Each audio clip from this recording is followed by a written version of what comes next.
asibakulingoria amarwire au babwato bukoreri bwa ICU ulia bwa theater guse radiology mbabwato bukoreri bwa oncology ukora bari dialysis mbabwate emergency wing na wigo amarigania buna yiguru asibugo babwate maternity wing igatiyo bukoreri bondo bunge nigo bagotoka sebara ya Kisii Kisumu Migori imeyumuchiriga ubuzungu asamange bakiresi bigotera siti namba cyabo 0111964576 gose 0742328552.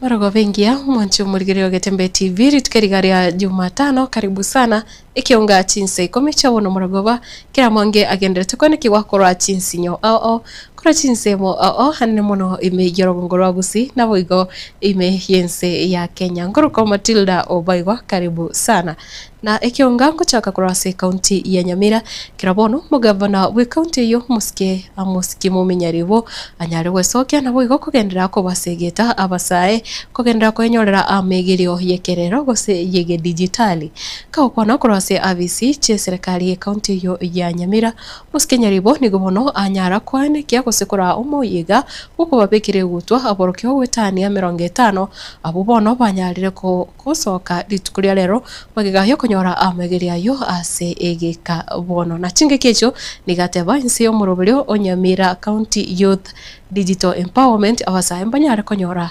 amegerio abwenerete harabakonye yekerero ilinde banyare ko egendereria samagimabo hano muno hase emerobelyo gosubetera ICT hubs. ICT is a course in itself which is the most expanding area in the world. Sasa, as a government, you have heard it in my speech, we'll be expanding these colleges. This digital learning should go to the people where they are. And through our budget, we're going to look at institution of learning in each sub-county so that we can create a class there for our youth to learn. Because that's the way to go. Whether you are a doctor, whether you will be engineer tomorrow, there will be always a space for digital. Even consultation has gone digital. So it's good you have graduated. And it's up to you now to manage yourself because ours is over. But if you need more support, do not hesitate. We want to form you as an academy. An academy. Emily, we request all these people to join an academy so that we can monitor their progress and we can also be picking their requirements. We give them support until they start on their own. Utigarase county yo ya Nyamira nigobono ekiombe yokorwania ubutuki aiga sense ya Kenya ya Ethics and Anti-Corruption Commission gose EACC bono Kenya ko mobeka biara umo clerk we county yo ya Nyamira asirieta Duke Onyari asekeria una ubutuki nigobogenderete gokorekana igoro yobotumeki obube bwechibesa chi milioni 30 ekyo cyarengete kwikirania amagacho ye county assembly ya Nyamira na kulingana na EACC nigo bono omukagero uyu ndio onyari arachikuruka busibwe kigambiro rituko ryankyo nabo igokera egotebekana nabakagirwa ubande mbagenderete kurigigwa nabo igo banyare kubikwa byara asingenjo chibesa echo nigo cyabete chigotumika nabo igo nonyo munyakonda nigaetwe konde yu asinchira itare kubwatia lichiko. So upon investigations and conclusion of investigations, we forwarded our investigation file to the Director of Public Prosecution, who upon review approved charges on the following persons. One, Mr. Duke Simon Onyari, who is the clerk in Nyamira County Assembly. Mr. Leonard Kevin Nyamasege, who is the deputy clerk, stroke director, finance and accounts. Mr. David Nyarango Ombego, who is the deputy clerk, stroke director, legal services. Ms. Joyce Oyengo, who is the director, monitoring, evaluation and development at Nyamira County Assembly.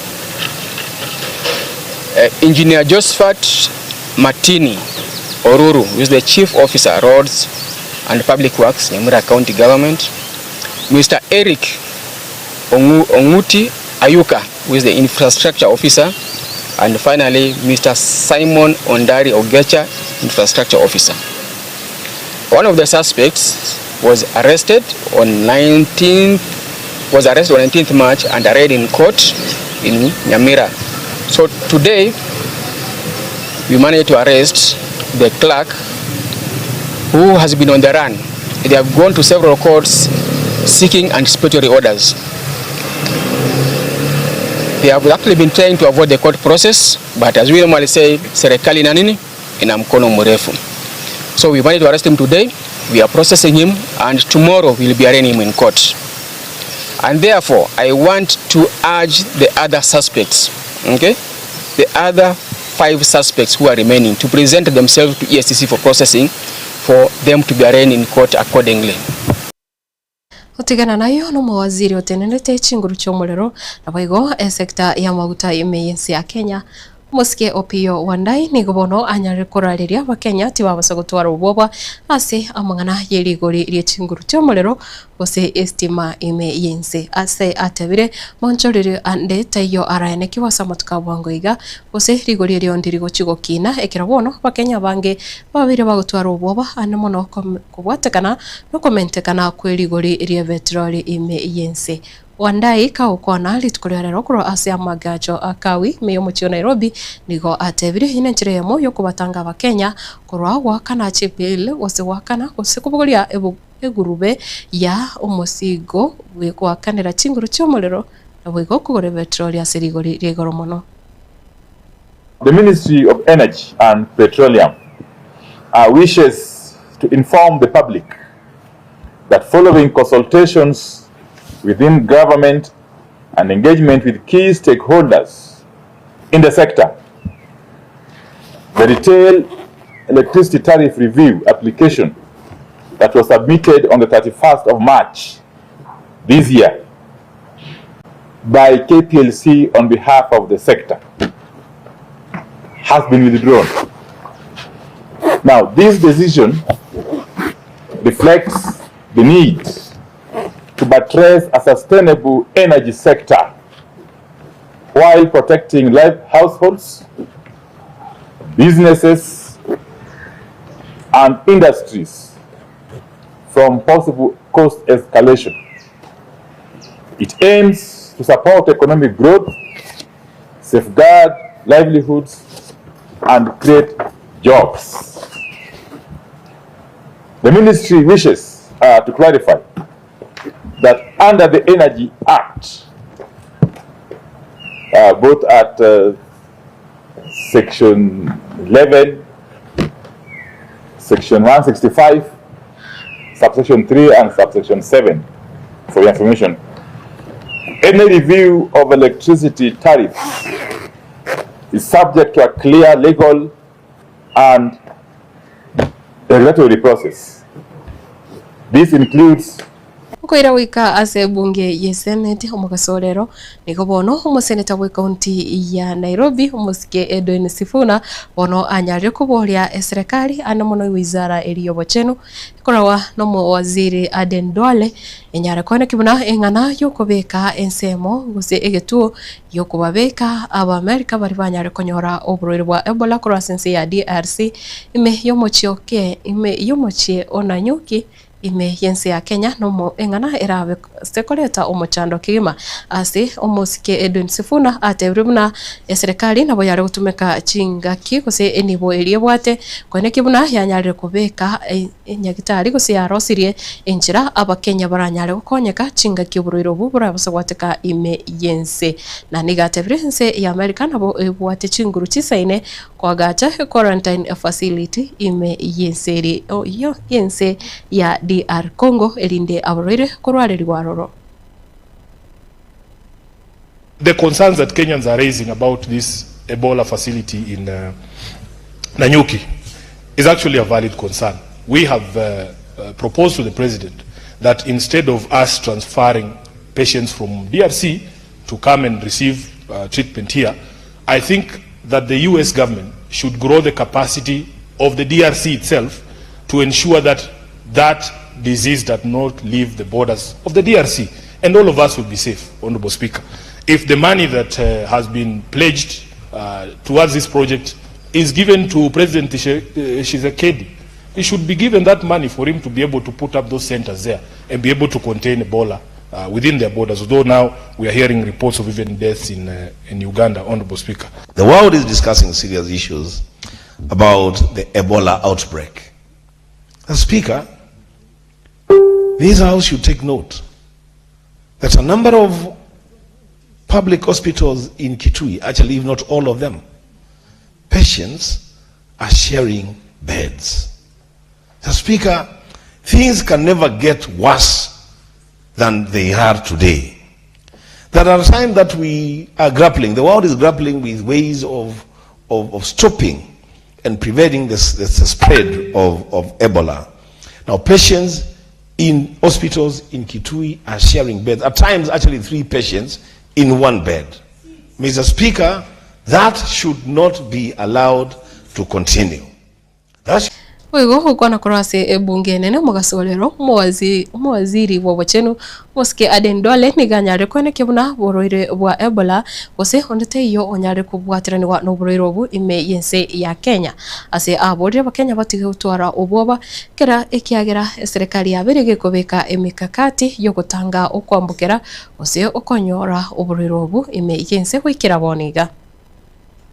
I also acknowledge the concern raised by honorable members regarding the possibility of Ebola virus disease importation into the country, the establishment of a quarantine and isolation centers in Kenya, the preparedness of public health facilities, and the nature of the regional and international coordination mechanism.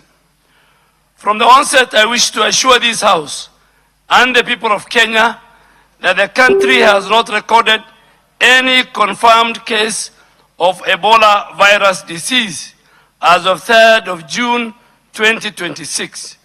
The government is, however, treating the regional outbreak with the seriousness it deserves, because Ebola is a severe disease with high fatality and huge public health threat. And Kenya's position as a regional aviation, trade, transport, and diplomatic hub places the country at increased risk of importation of the disease. Honorable Speaker, the epicenter of this outbreak is in DRC and Congo.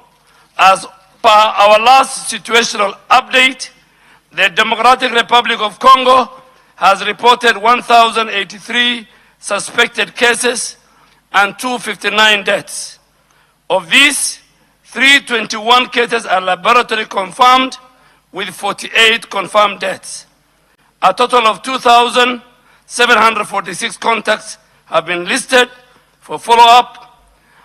Uganda has reported 12 confirmed cases and 2 Murigireria abonongo kuri Ekeonga Chinsa Ikomi cha bono maragoba kurinde tobasa guska kendera kurigireria Getembe TV muroberi oraso asembe eka kirebosyo oburukania tobasa guska kendera gusangana into asemetandao yeto yekerero kuruko Matildah Obaigwa tuara emarago bengi na boigo oburigireria obia.